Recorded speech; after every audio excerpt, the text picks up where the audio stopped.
What's up, YouTube?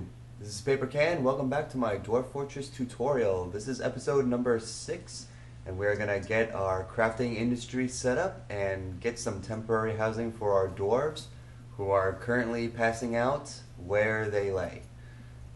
So, I've taken the liberty of mining out this section here. This is gonna be a series of stockpiles, and I'm going to go ahead and make some of the workshops up top here. So we need a 3x3 square. So let's put a couple right along this hallway here. And I'm going to go ahead and put a couple on the other side.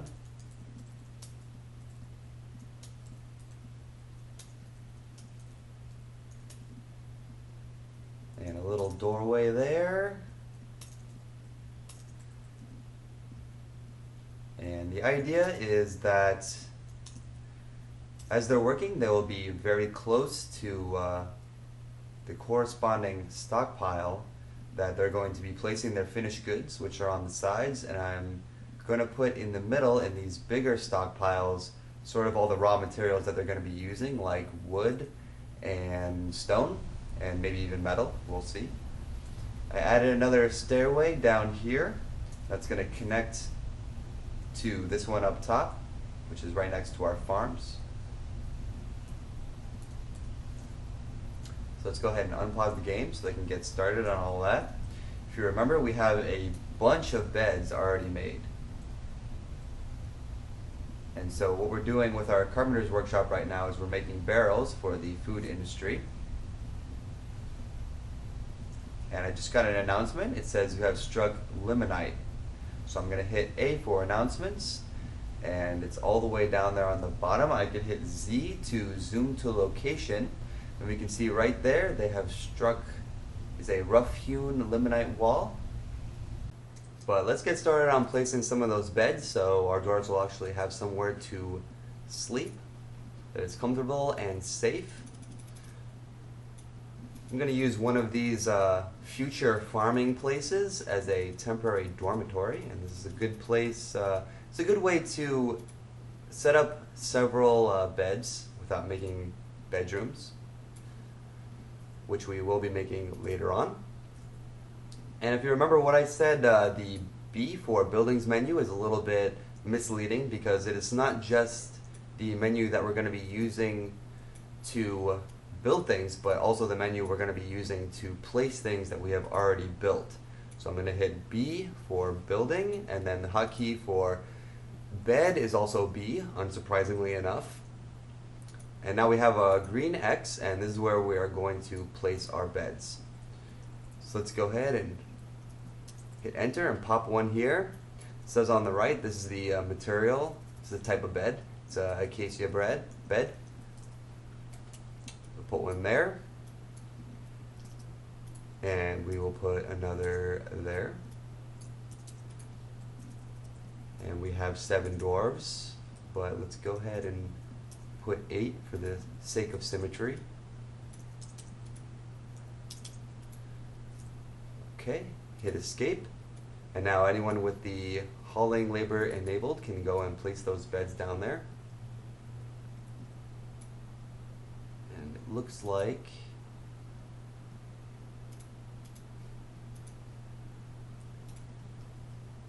nope, no one's grabbed any yet. You may have noticed that dwarves that are moving rocks move a lot slower.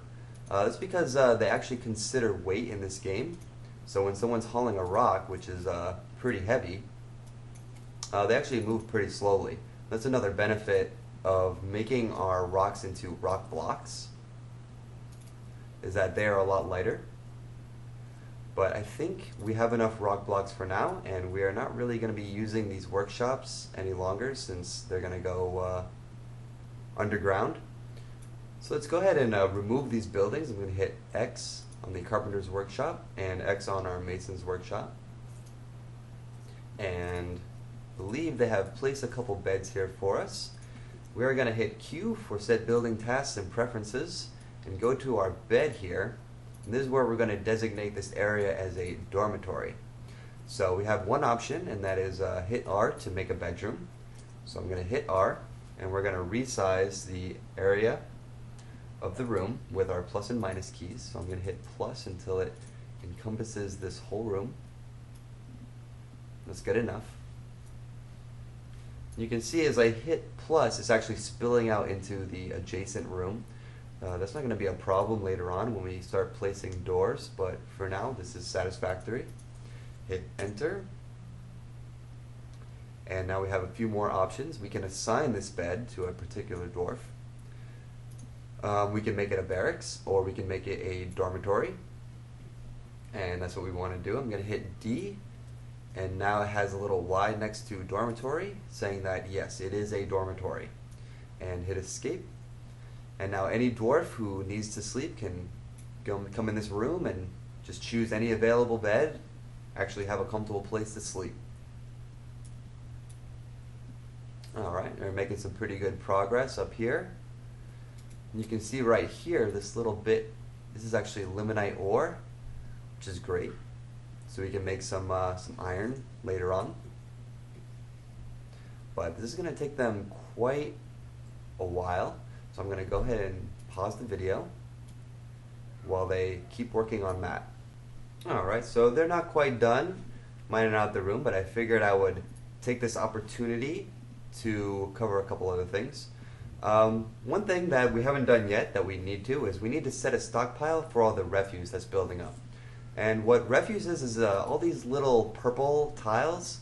Those are things that are going to rot and decompose and cause something called miasma in this game. And miasma is a noxious gas that gives dwarves a very bad thought when they're exposed to it. So if you hover over one of these little purple tiles, you can see they're usually animal remains. See, these are lizard remains, and down here these are lungfish remains. So it's best to have this first of all on the surface, because it will not produce miasma on the surface. And let's have it all contained to one area. So I'm going to hit P for stockpile. I'm going to hit R for refuse. And let's go ahead and just sort of arbitrarily set an area over here to be our refuse stockpile for now. So now it won't be building up inside our fortress. They will put it out here where it will be safe. And now's as good a time as any to show you a little bit more about dwarves. So I'm going to hit U, and U is a good way of showing all your current units. And here's all our dwarves here. We still have 7. Let's go to Ace and Rissenetsen, and we can hit V. And this is sort of this gives us a little bit of information about Ace and Rissenetsen here. She has 14 items, and if we hit enter, we can actually see her thoughts and preferences. So in addition to what the Lazy Noob Pack tells you, what the Dwarf Therapist tells you, there's also all this information here about every single dwarf. And we only have 7 right now, but I mean later on we're easily going to have 100, 200 dwarves, and each one is going to have these little descriptions, all these quirks. So it says right here she's rarely sick, but she is quick to tire. Ace Rissenetsen likes tin glaze, lay pewter, rock crystal. So they all have their own preferences on the things that they like. She has good intellect. She has little natural inclination towards music and a very clumsy kinesthetic sense. So Ace Rissenetsen is kind of clumsy. She's quick to anger. She is concerned about rejection and ridicule. She loves a good thrill. She prefers familiar routine. So that's just another thing that makes this game so interesting, is that every single dwarf has their own personality. How much detail went into this game? So let's see. Looks like we got a couple gems there, some bloodstone. And they're slowly moving through that. And another thing about looking over the dwarves is I keep talking about these things like good thoughts and bad thoughts. And it's very important that your dwarves have more good thoughts than bad thoughts. We can see here most of their thoughts on the very top. It says Asen Ritsanesen has been quite content lately, which is good. She slept without a proper room recently. She had a fine drink lately. She has made a friend recently. She slept in the dirt recently. She had a pretty decent drink lately. She talked with a friend lately. She has complained of the lack of chairs lately. She was caught in the rain recently, and she has been satisfied at work lately.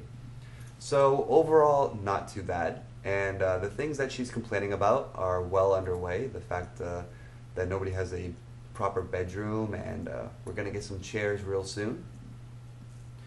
But you don't want them to have too many bad thoughts, or else they'll basically go gaga rage, and they'll just start killing people around them and breaking stuff, and just overall having a fit.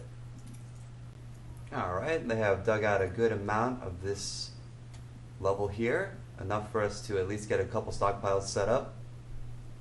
So let's go ahead and hit B for building. Let's make a carpenter's workshop. So hit W for workshop and C for carpenter. Let's stick it right here. And we're going to make it out of siltstone blocks.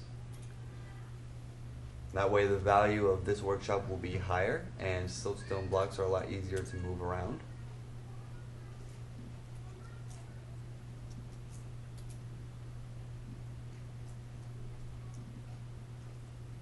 Let's go ahead and start making our first stockpiles over here. So this one right here should probably be furniture or something, since it's going to be close to the carpenter's workshop. So I'm going to hit U for furniture and set up this whole room here. Hit escape. I'm going to hit Q for set building preferences and tasks, and S for change settings. Alright, so under furniture, I'm going to type, and I want this stockpile to only accept beds. So I'm going to hit enter on everything that is not a bed. I like to have an individual stockpile for each thing for a couple reasons. First of all, it's just personal preference. Second of all is, at a glance, you can see exactly how much stuff you have. Instead of having one stockpile full of a bunch of junk, you have to like study it. You can see immediately how much you have. And for everything else, in terms of what it's made out of and the quality of it, I'll just leave everything else. Everything else is fine. I'm going to hit escape, and let's go to our master stockpile here. And now we have a stockpile for beds. We can take beds out of this one. So let's go down to beds, and we will not accept beds.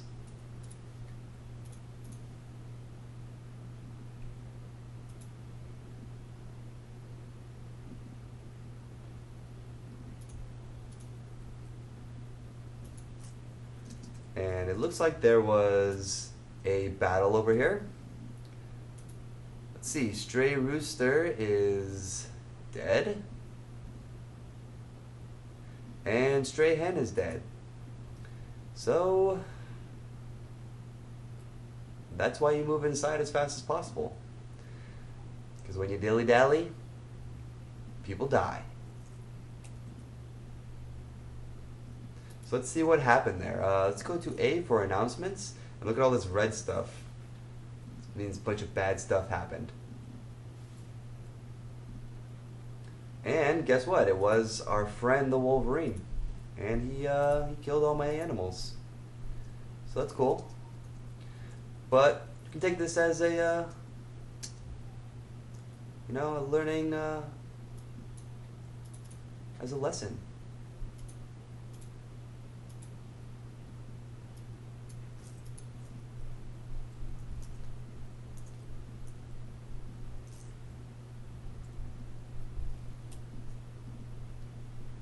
And look at that, some migrants have arrived.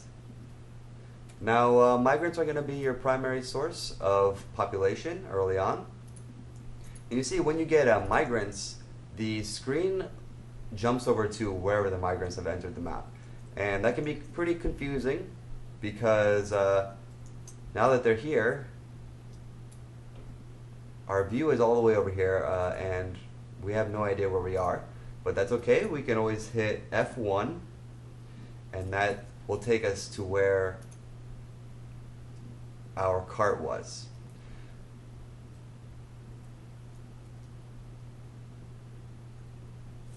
So, after this, I'm just going to go ahead and set these other available stockpiles to be different kind of furniture.